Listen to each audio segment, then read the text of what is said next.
Hi all. Today we are in Windows 11 and we're taking a look at how to download OBS. Let's get into it. So to start off, you're going to want to open up a browser of your choice. Come up to the search bar and type in OBS. And you now have OBS Broadcaster, and you can select which system you'd like it for. So you may want to do this for recording your own videos, taking screenshots.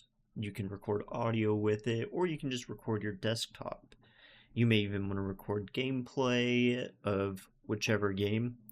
Once downloaded, you do have the option to run an automatic setup where it will test your system's different speeds and select the correct settings for what your given goal is. So if you're recording, you can select setup for recording, or if you're streaming, you can say setup for streaming, and it'll run through that setup process.